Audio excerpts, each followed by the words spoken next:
Good morning, students. Now in today's lecture we will see EMF induced in a state conductor when it is moving in uniform magnetic field or different forms of equations of induced EMF. तो पहले एक point complete कर लेते हैं हम. EMF induced in state conductor. Now consider a state conductor as shown in figure of length L. Okay, and it is placed in uniform magnetic field. Now the magnetic field is denoted by cross, that means perpendicular and directed inward. Okay, तो magnetic field की direction कैसे होगी यहाँ पर? Perpendicular and directed inward, right? Length of the conductor is perpendicular to the direction of magnetic field. Suppose this straight conductor is moving towards right direction with constant velocity v. Conductor यहाँ पर हम move कर सकते हैं towards right side या फिर towards left side. Okay, इस तरह से. Let the conductor is moving towards right side with constant velocity v. तो यहाँ पर changing magnetic flux होगी. तो इस कंडक्टर के अंदर EMF इंड्यूस होगा. तो EMF कितना होगा ये यहाँ पर हमें निकालना है. ठीक है. तो कंसिडर कीजिए in time dt let the conductor moves through the displacement dx. Suppose यहाँ से यहाँ तक कंडक्टर ये शिफ्ट हो गया. So this displacement is dx. ठीक है. तो बेसिकली फॉर्मूला क्या होता है E के लिए? Induced EMF is given by E is equal to d phi by dt. This is basic formula. The magnitude of induced EMF. No, magnetic flux के लिए formula है यहाँ पर phi is equal to B into A. Okay, अब magnetic field तो यहाँ पर change नहीं हो रही, लेकिन यहाँ पर area shift out होता है. तो phi is equal to B into dA. Okay, so d dt of B into dA.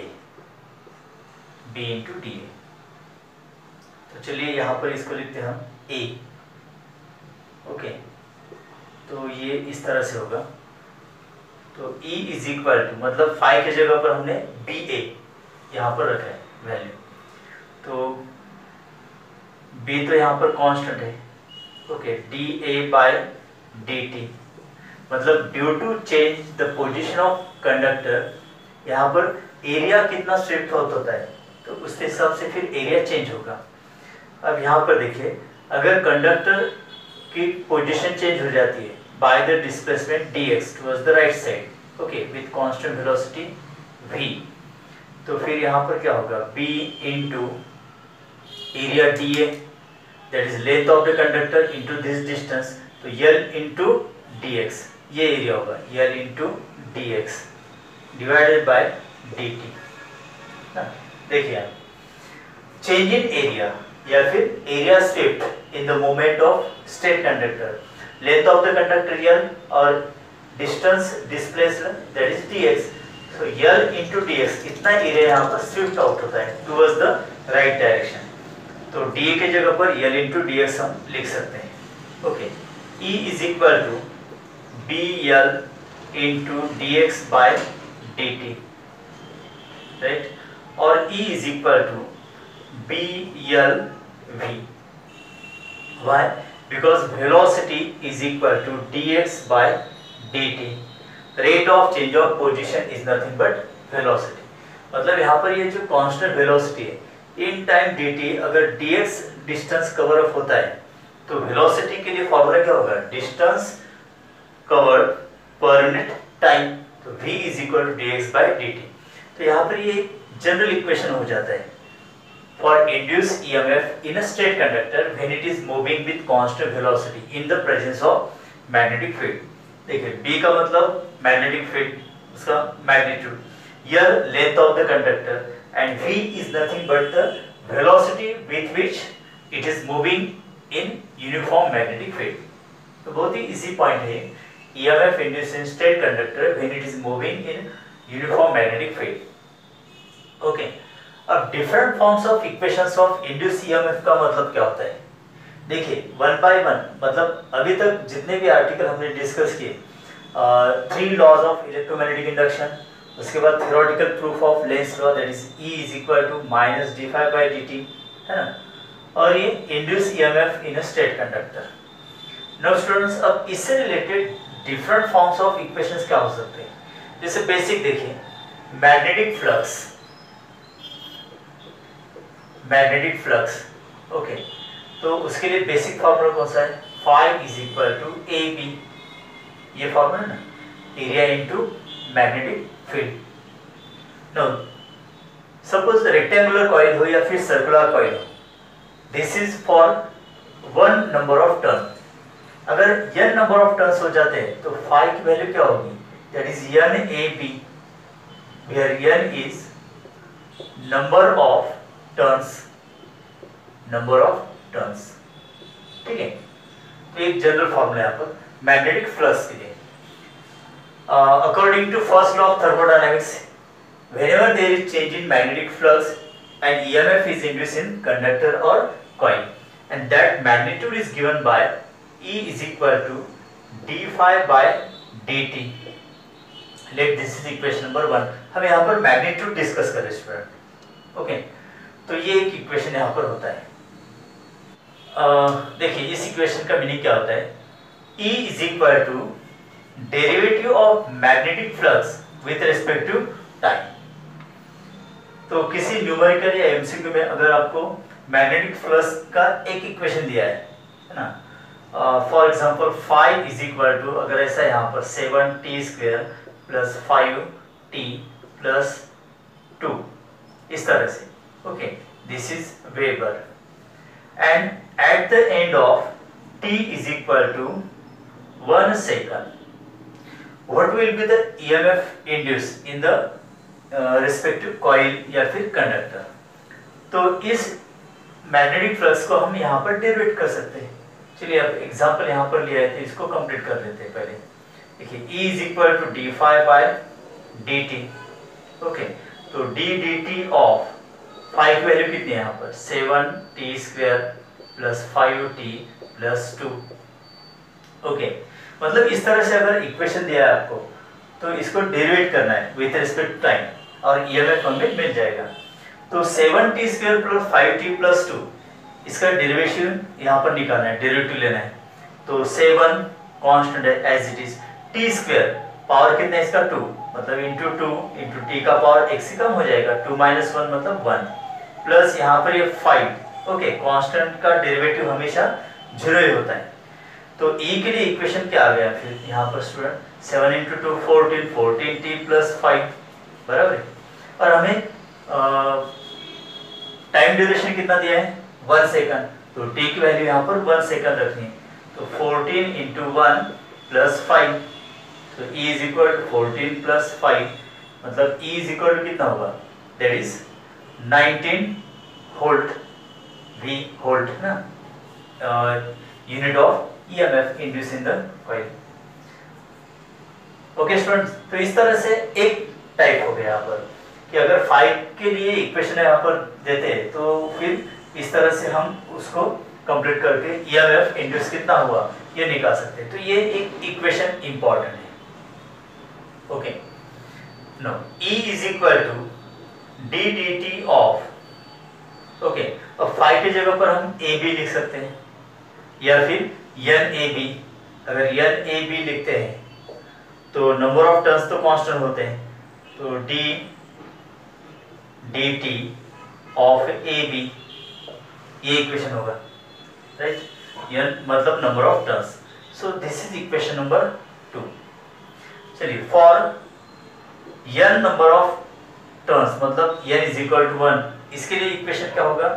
E is equal to d dt of AB, d dt of AB, this is for number of turns 1, okay। तो इसका meaning क्या होता है? देखिए कि rate of change of area with respect time, also rate of change of magnetic flux, sorry, magnetic field with respect to time, है ना। अगर दोनों में से एक कांस्टेंट होता है, दूसरा चेंजिंग है, तो यहाँ पर E जनरेट हो।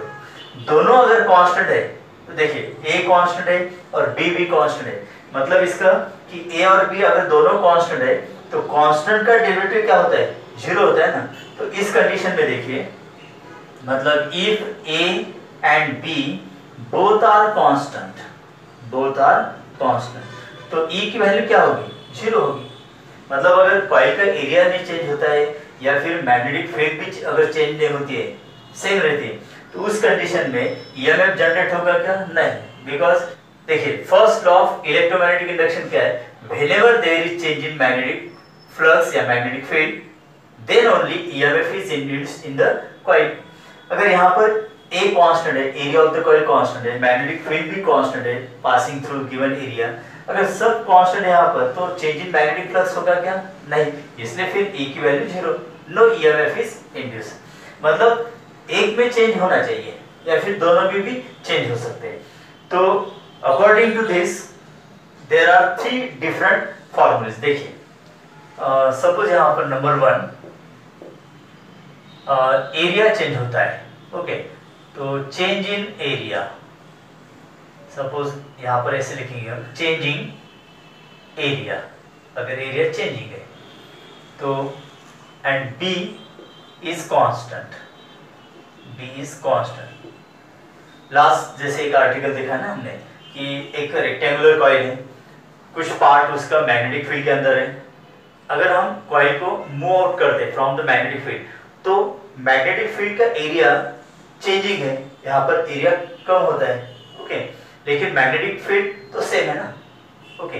अगर एरिया चेंज होता है और मैग्नेटिक फील्ड सेम रहती है तो उस कंडीशन में भी यहाँ पर ईएमएफ जनरेट होगा। कैसे देखिए, E is equal to B into dA/dt, ये फॉर्मूला होगा। बिकॉज B कांस्टेंट तो हम डेरिवेटिव के बाहर इसको निकाल सकते हैं, dA/dt, राइट, ओके। देन इसको हम ऐसे कंप्लीट कर सकते हैं, देखिए B in bracket A2 minus A1 upon dt, मतलब इनिशियल एरिया फाइनल एरिया है ना, चेंज इन एरिया कैसे निकालेंगे, final area minus initial area upon time duration, okay. ये एक फॉर्मूला हो गया यहाँ पर, ये equation 1 2 8, this is equation number 3।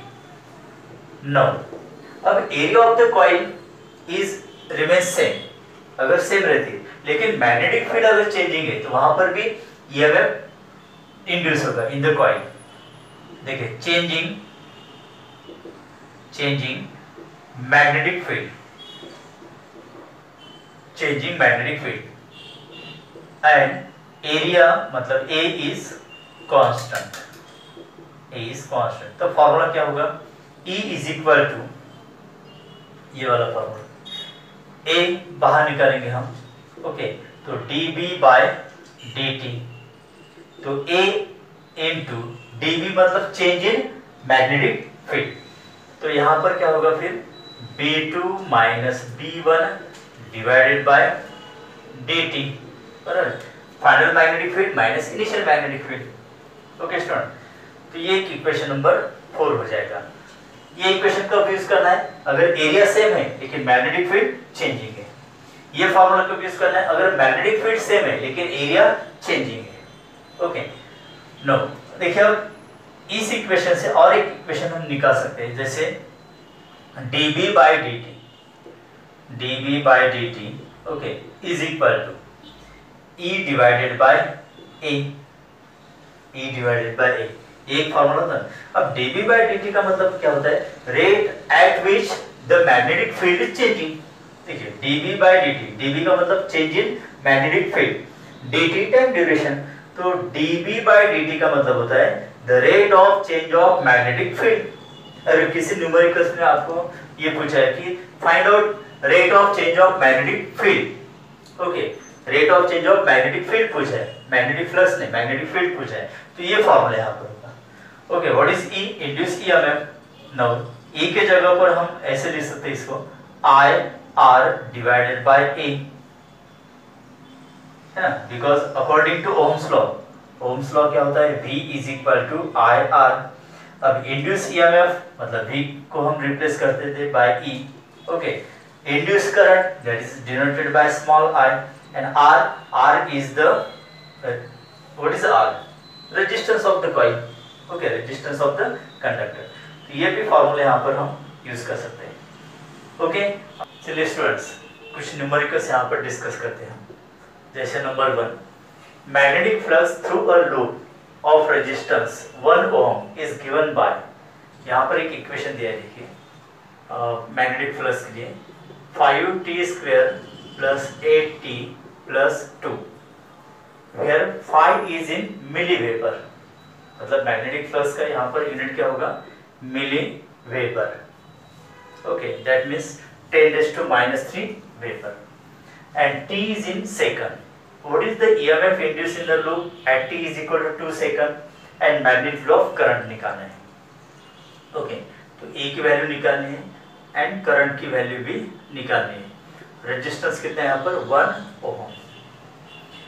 तो E is equal to basic formula d∅/dt, rate of change of magnetic flux. तो d dt ऑफ phi, अब phi की वैल्यू यहाँ पर 5t² + 8t + 2, राइट। अब डेरिवेटिव यहाँ पर लेना है। 5t², 5 × t का पावर 2 है तो 2 से मल्टीप्लाई करेंगे, t का पावर 2 - 1 1 हो जाएगा, +8 है ना, 8t का मतलब 8 होगा। ओके, और +2, 2 कांस्टेंट है तो कांस्टेंट का डेरिवेटिव 0 होता है।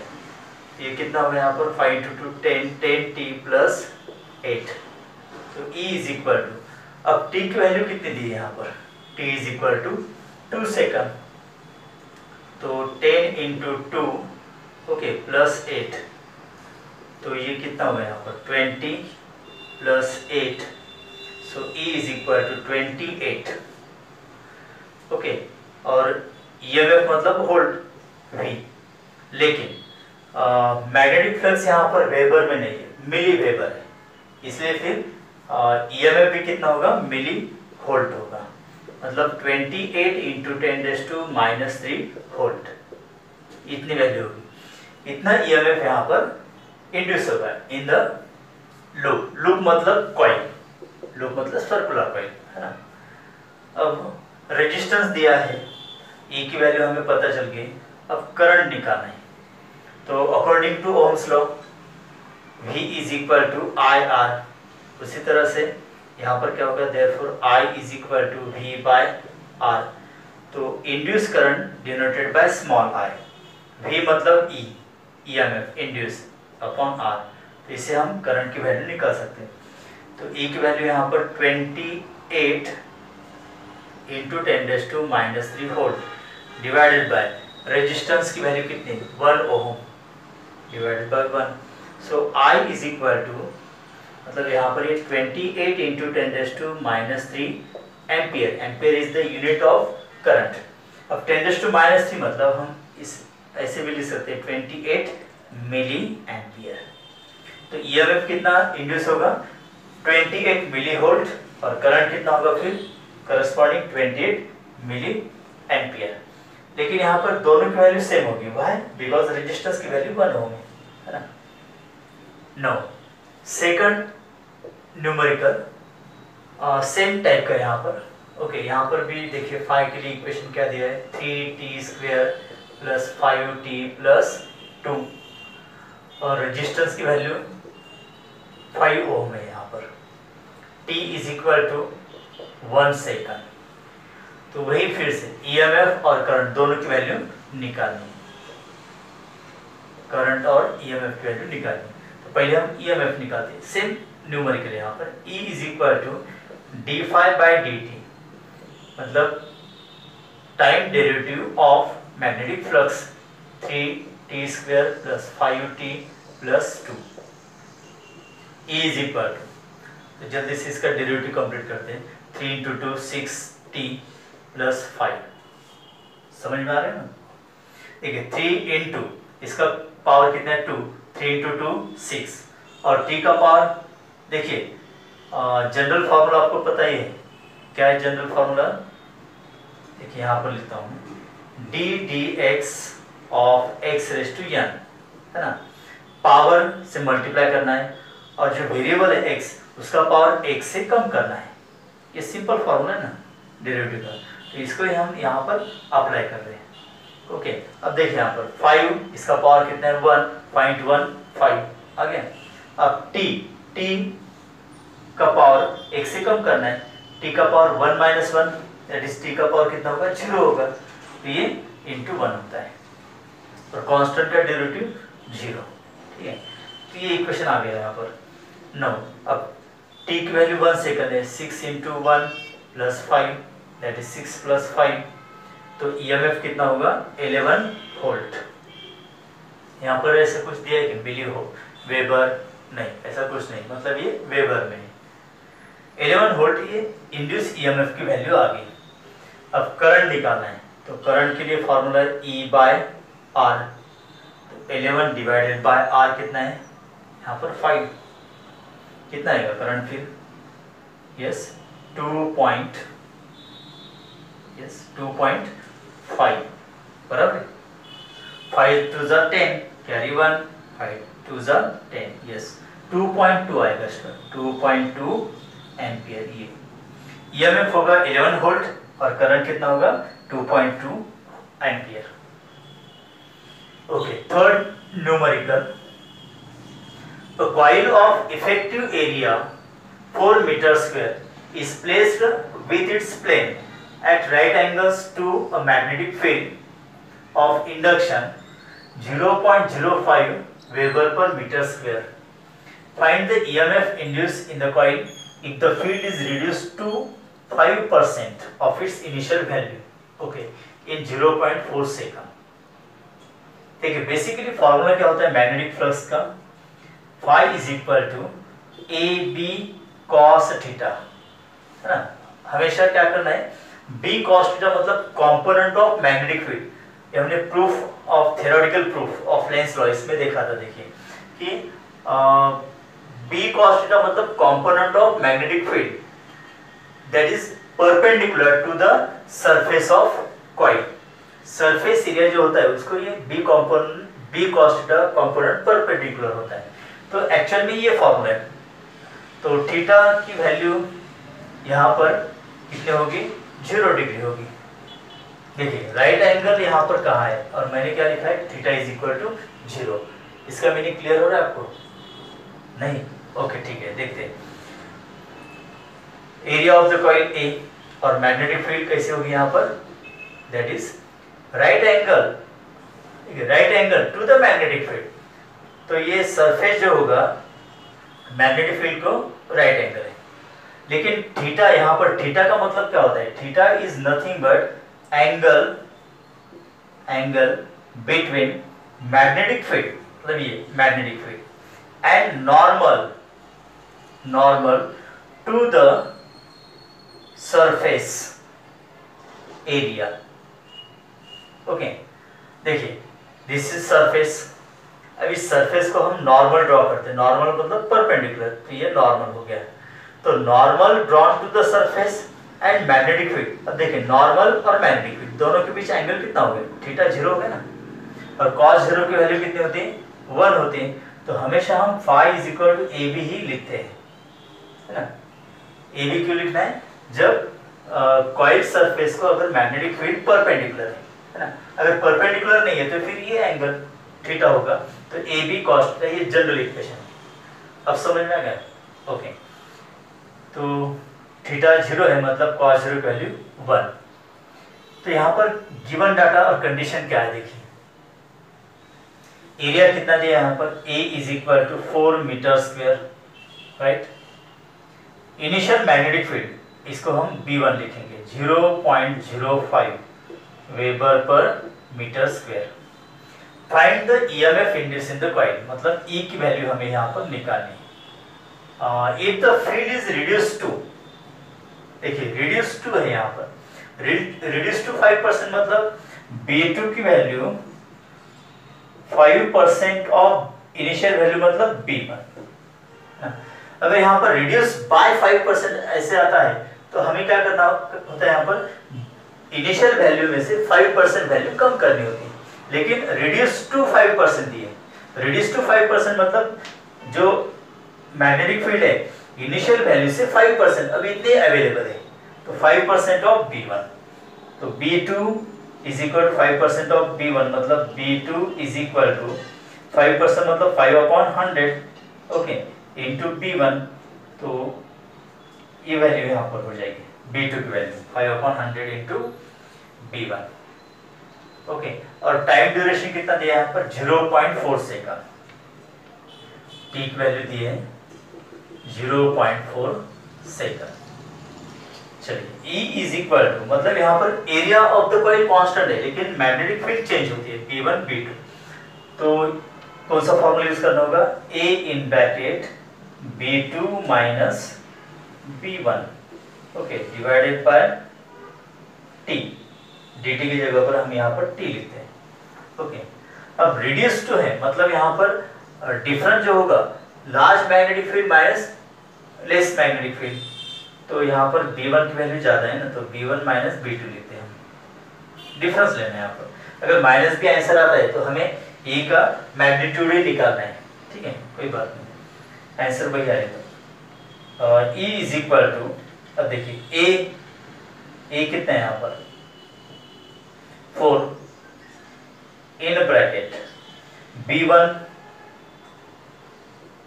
माइनस, अब B2 की वैल्यू देखिए यहाँ पर 5/100, मतलब क्या लिख सकते हैं हम इसको 0.05 B1, बराबर है, 5/100 मतलब 0.05, ओके, तो 0.05 B1 डिवाइडेड बाय T कितना है यहाँ पर 0.4,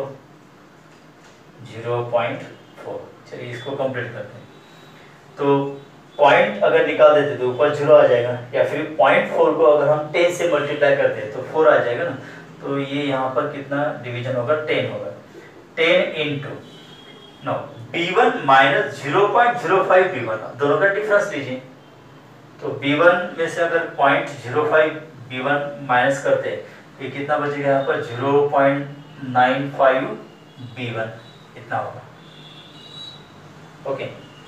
देखिए 1 माइनस 0.05 कितना होगा 0.95, now E is equal to 10 into 0.95 मतलब 9.5, ओके, इंटू B1, अब B1 की वैल्यू डायरेक्ट ये यूज कर सकते हैं 0.05, इसको कंप्लीट करो, 5 इंटू 5 25 कैरी 2, ओके, 5 इंटू 9 कितना होगा 9 5 45, 45 प्लस 2 47, अब डेसिमल पॉइंट देने की बारी आ गई, 1 2 3, यहाँ पर डेसिमल पॉइंट होगा, दैट इज होल्ट, तो इसका आंसर कितना होगा 0.475 होल्ट, ओके स्टूडेंट।